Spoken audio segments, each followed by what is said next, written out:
नमस्कार, हमारा उत्तराखंड में आपका स्वागत है। मैं हूं आपके साथ भावना त्रिपाठी। रुक करेंगे प्रदेश की तमाम बड़ी खबरों की ओर।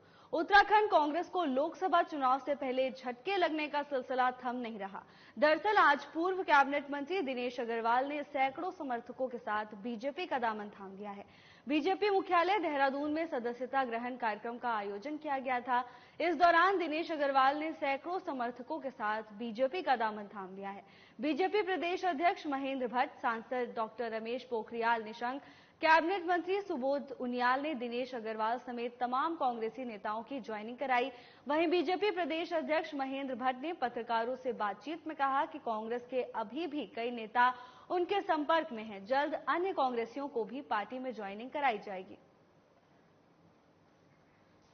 खबर देहरादून से है, जहां लोकसभा चुनाव से पहले कांग्रेस को बड़ा झटका लगा है। प्रदेश अध्यक्ष जितेंद्र सिंह संधू समेत तमाम लोगों ने कांग्रेस का दामन छोड़ बीजेपी का हाथ थाम लिया है। जितेंद्र का बीजेपी में जाना जितना ही बीजेपी के लिए नफा साबित होगा, उतना ही कांग्रेस के लिए नुकसानदायक साबित होगा।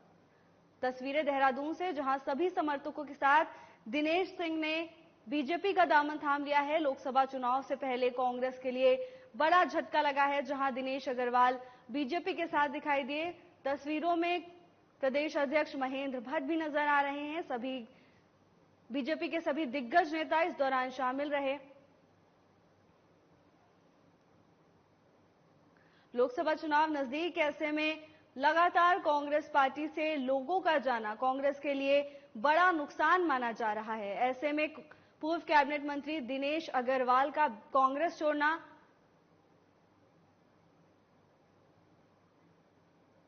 धीरे-धीरे आपको बताते रहे कितने आ रहे हैं, क्योंकि हमारा तो लिस्ट तो बहुत बड़ी है, लेकिन हमारी जो हम लोग पूरी सूची को, जो हमारे केंद्रीय मंत्री हैं अनुराग ठाकुर जी, उस पूरी सूची पर जांच करते हैं और किसी को कोई मुकदमा ना हो, किसी को इस तरह से वो चीजें रुक जाती है, बाकी लोगों को मिलेगी।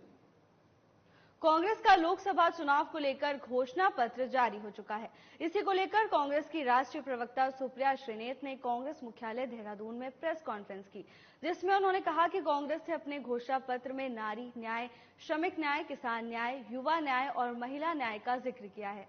उन्होंने बीजेपी पर तंज कसते हुए कहा कि देश में बेरोजगारी है और इन्हीं सब विषयों पर चर्चा करने के लिए वो यहां आई हैं। खबर देहरादून से है, जहां कांग्रेस ने अपना घोषणा पत्र जारी कर दिया है। घोषणा पत्र को लेकर कांग्रेस की प्रवक्ता सुप्रिया श्रीनेत का बयान सामने आया है। इस दौरान उन्होंने बीजेपी पर भी जमकर निशाना साधा।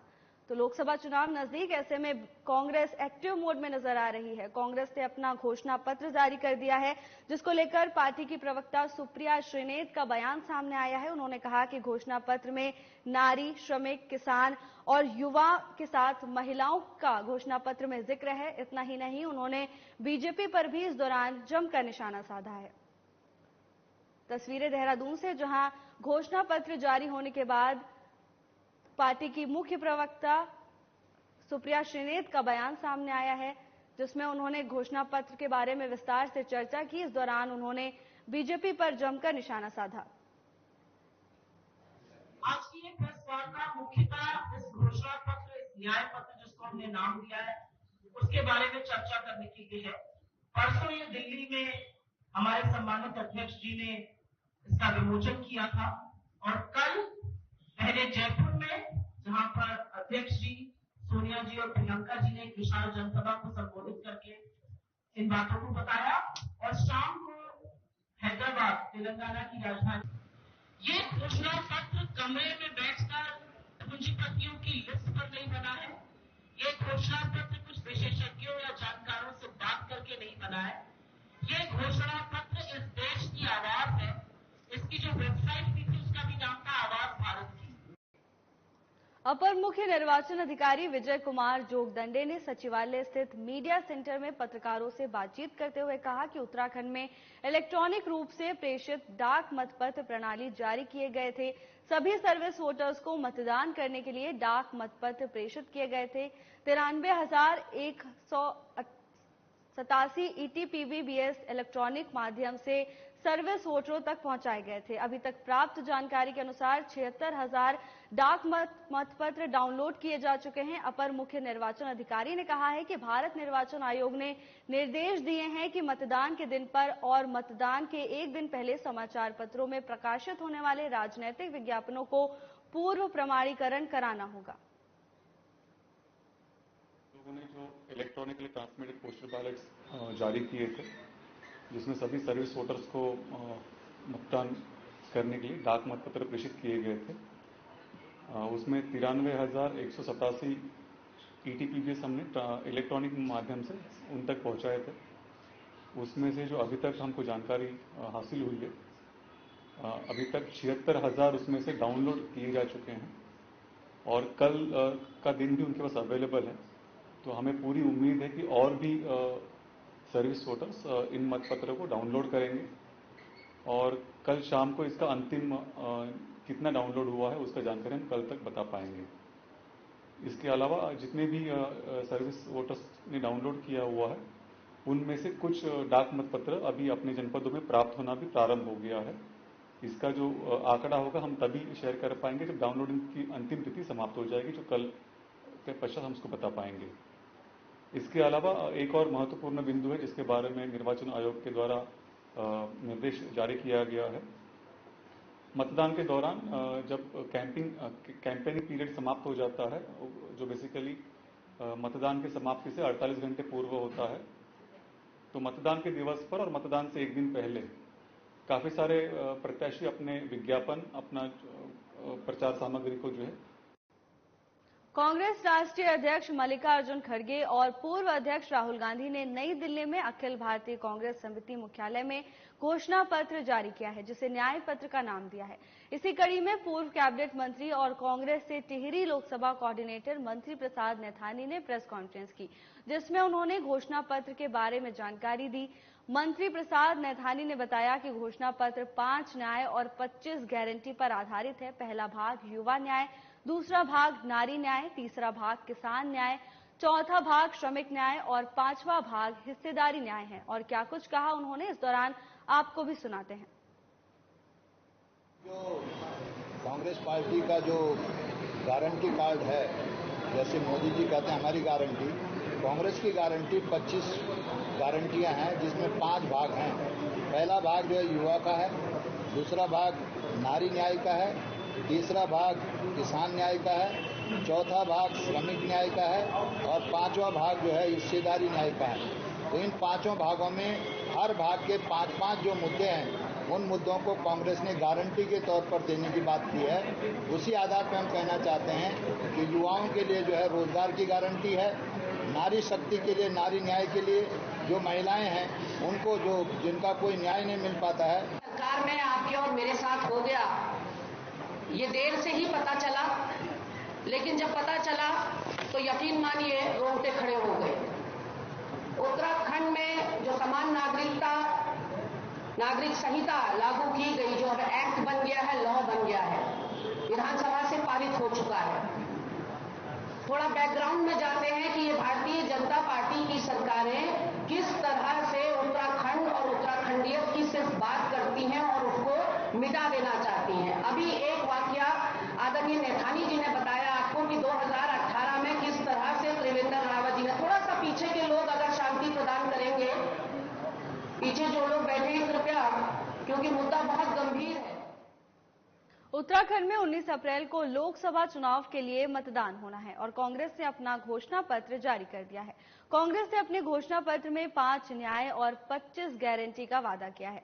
कांग्रेस के प्रदेश अध्यक्ष ने कहा कि सभी चुनाव में सबसे महत्वपूर्ण डॉक्यूमेंट मैनिफेस्टो है, जिसे हमने जनता के समक्ष रखा। तो वहीं कांग्रेस के इस घोषणा पत्र पर बीजेपी ने प्रतिक्रिया दी है। बीजेपी के प्रदेश मीडिया प्रभारी मनवीर चौहान ने कहा कि कांग्रेस गारंटी की बात कर रही है, लेकिन पहले कांग्रेस पार्टी को अपनी पार्टी को बचाने की गारंटी देनी चाहिए, उसके बाद उन्हें बात करनी चाहिए।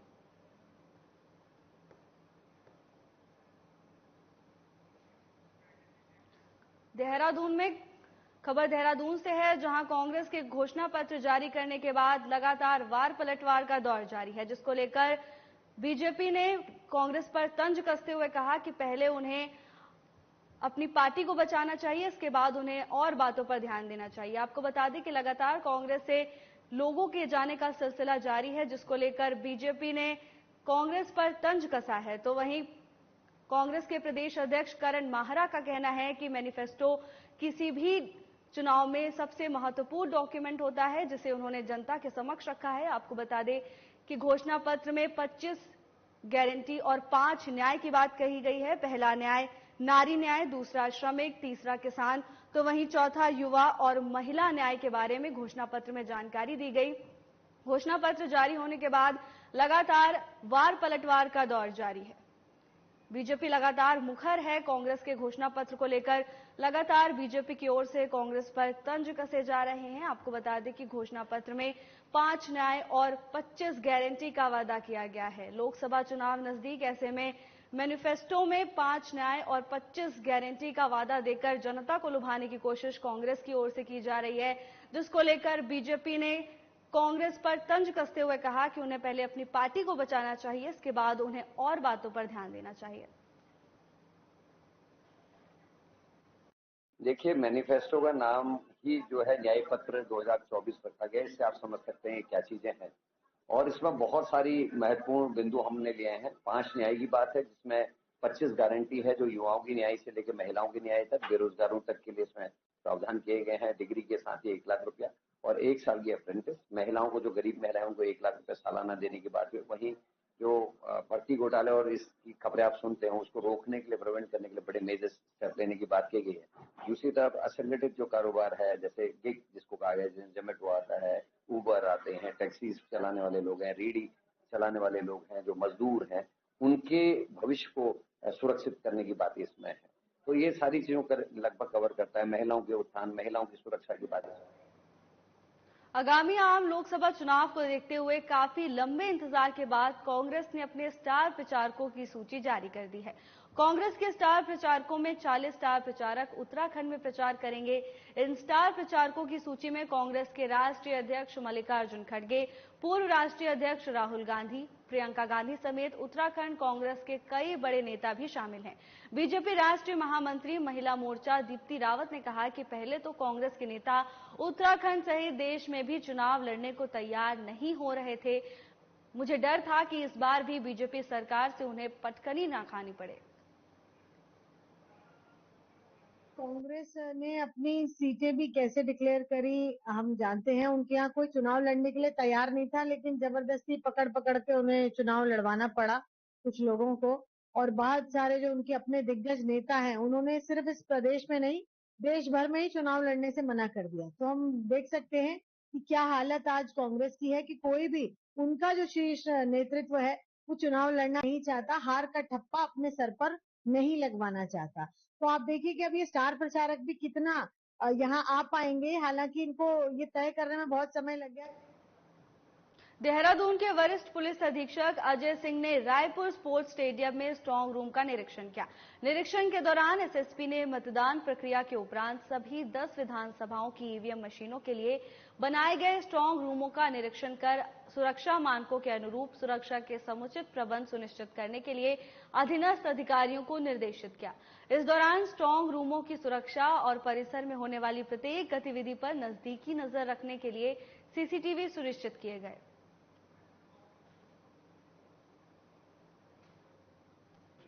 ये स्ट्रांग रूम बहुत महत्वपूर्ण होता है, क्योंकि यहीं से ईवीएम हमारे जो रखे जाते हैं वो पोलिंग पार्टियां वहीं से लेकर डिस्ट्रीब्यूशन भी होता है। साथ ही साथ चुनाव के उपरांत ईवीएम यहाँ पर जमा रहेंगे, जो मतगणना तक यहाँ पर रहते हैं। क्योंकि इसकी स्पष्ट इसकी गाइडलाइंस है, जो उसमें सुरक्षा के मानक हैं, उसको देखते हुए सिटी मजिस्ट्रेट जो नोडल है उनके साथ पूरा भ्रमण किया गया। और स्ट्रांग रूम का बारीकी से निरीक्षण भी किया गया, पुलिस के एंगल से भी किया गया, कोई सिक्योरिटी लैप्स तो नहीं है। तो पाएगा सभी जगह सीसीटीवी वर्किंग थे, और साथ ही साथ जो उसके मानक है सिक्योरिटी के, वो सभी पूर्ण पाए गए। और वहाँ के जो हमारे कर्मचारी लगे हैं ड्यूटी पर, उनको भी वहाँ पर ब्रीफ किया गया, क्योंकि बहुत ही महत्वपूर्ण ड्यूटी होती है ईवीएम की सुरक्षा। तो उसके संबंध में सभी वहाँ जो नियुक्त कर्मचारी थे उनको ब्रीफ भी किया गया, और सभी समस्त एरिया का वहाँ पर भ्रमण किया गया। खबर चमोली से है, जहां बद्रीनाथ धाम में मास्टर प्लान का कार्य कुछ बर्फ पिघलने के साथ ही शुरू हो गया है। कार्य की गति को बढ़ाने के लिए विशेषज्ञ और तकनीकी टीमों का यहां पहुंचना शुरू हो गया है। द्वितीय चरण में ध्वस्तीकरण का कार्य है उसे शुरू कर दिया है। 100 से अधिक मजदूर बद्रीनाथ धाम में पहुंच गए हैं, जो मास्टर प्लान के कार्यों को तेजी के साथ शुरू करेंगे। अभी जो मास्टर प्लान का काम चल रहा है, वास्तव में वहाँ टीमें हमारी पहुंचनी शुरू हो गई हैं। संबंधित हमारे पीआईयू की टीमें अब जानी शुरू हो गई हैं। साथ में वहाँ पे जो डिमोलिश का काम है सेकंड फेज का, उसमें जो संबंधित कॉन्ट्रैक्टर है उसके द्वारा कार्य शुरू कर दिया गया है और करीब 100 से ऊपर जो लेबर वगैरह है वो वहाँ पे अब जा करके तमाम जो हमारे मास्टर प्लान की गतिविधियां हैं या फिर यात्रा को सुचारू रूप से चलाने की जो गतिविधियां हैं उसके लिए प्रयास उन्होंने शुरू कर दिया है। और अभी धीरे धीरे, क्योंकि कभी मौसम वहाँ पे अनुकूल नहीं रहता है। विश्व प्रसिद्ध फूलों की घाटी इन दिनों बर्फ से ढकी हुई है। बता दें कि वन विभाग की टीम घाटी का निरीक्षण कर लौट आए हैं। वहीं घाटी में अभी 2 से 3 फीट तक बर्फ जमी हुई है। शीतकाल के दौरान घाटी में आम लोगों के लिए जाने का प्रवेश वर्जित है। केवल वन विभाग की टीम ही समय समय पर घाटी के निरीक्षण के लिए पहुंचती है।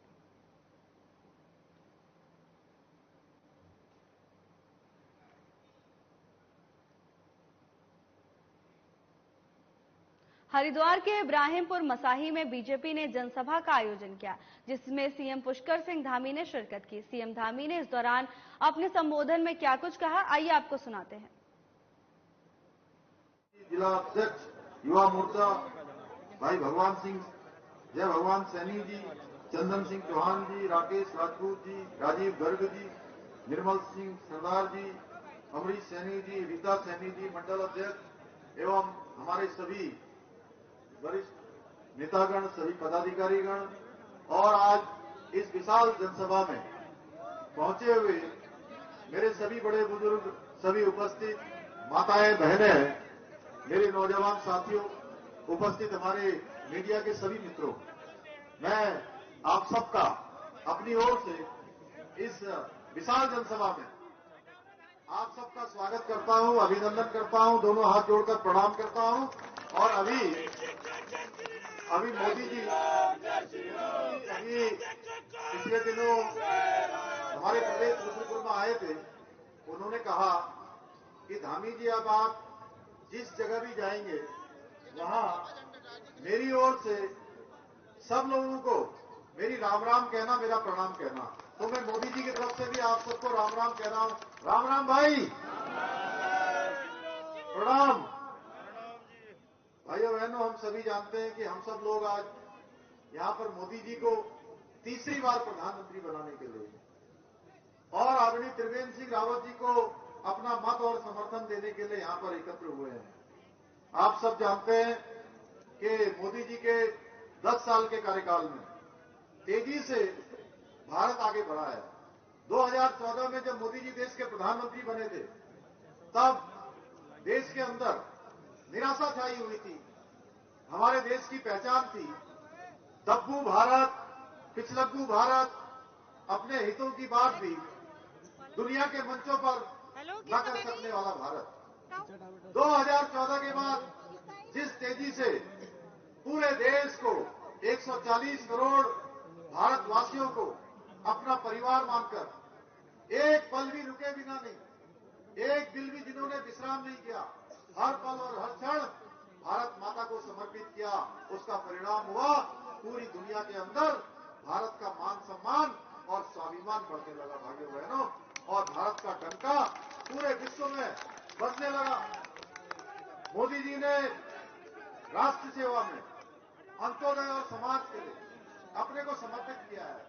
अंत्योदय समाज के अंतिम छोर में खड़े हुए व्यक्ति को सुविधाएं पहुंचाना, उसका भी उदय करना, उस तक सारी सहायता पहुंचाना, उस काम को आगे बढ़ाया। हमने देखा कि मोदी जी के नेतृत्व में देश के अंदर आज सीएए का कानून लागू हो गया। कश्मीर के अंदर धारा 370 समाप्त हो गई, 3 तलाक समाप्त हो गया, और हमारे प्रभु आराध्य देव जिनके बारे में हम सब कहा करते थे कि राम लला हम आएंगे, मंदिर वहीं बनाएंगे। भाइयों बहनों, राम लला को मंदिर के अंदर, महल के अंदर प्राण प्रतिष्ठा करने का काम भी किसी के हाथों से संपन्न हुआ तो राम भक्त और राष्ट्र भक्त नरेंद्र मोदी जी के हाथों से हुआ। भाइयों बहनों, देश के अंदर अगर कोई किसी दुश्मन ने आंख उठाने की हिम्मत करी तो दुश्मन को उसकी सीमा के अंदर जाकर नेस्तनाबूद करने का काम भी किसी ने किया तो हमारे प्रधानमंत्री मोदी जी के नेतृत्व में भारत की सेना ने किया। भाइयों बहनों, आपने देखा होगा पुलवामा में जब हमारे सैनिकों के ऊपर हमला हुआ, हमारे सैनिक शहीद हुए, मोदी जी ने सार्वजनिक मंच से कहा था कि ये बहुत बड़ी गलती कर दी है, आतंकवादियों ने बहुत बड़ी गलती कर दी है। आपने देखा पाकिस्तान की सीमा के अंदर जाकर सर्जिकल स्ट्राइक करके उन आतंकवादियों के, जिहादियों के, अलगाववादियों के नेस्तनाबूद करने का काम भारत की सेना ने देश के इतिहास में पहली बार किया। भाइयों बहनों, ऐसे अनेकों काम आज मोदी जी के नेतृत्व में आगे बढ़ रहा है।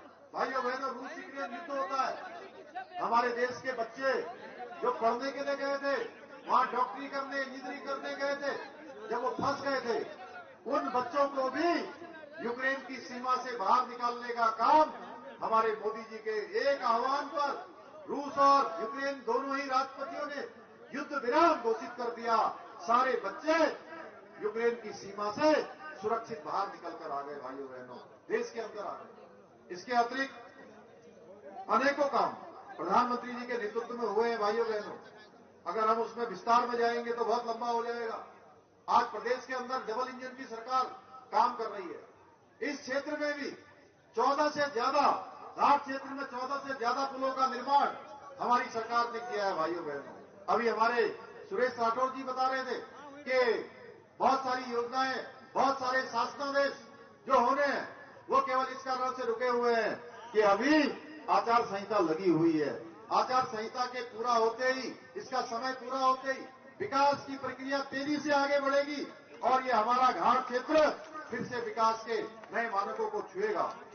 आज प्रदेश के अंदर हमारे प्रधानमंत्री मोदी जी के नेतृत्व में उत्तराखंड को आगे बढ़ाने के लिए, हरिद्वार क्षेत्र को आगे बढ़ाने के लिए, ज्वालापुर क्षेत्र को आगे बढ़ाने के लिए, एक बेहतर उत्तराखंड बनाने के लिए हमने ऐतिहासिक फैसले लिए हैं। भाइयों बहनों, आप सब जानते हैं समान नागरिक संहिता विधेयक पूरे देश के अंदर देश की आजादी के बाद कहीं लागू हुआ है तो ये गौरव किसी और को प्राप्त नहीं हुआ है, हर एक उत्तराखंड वासी को और उत्तराखंड को ये प्राप्त हुआ है जहां समान नागरिक संहिता का विधेयक पारित होकर राष्ट्रपति महोदय की मंजूरी मिल गई है।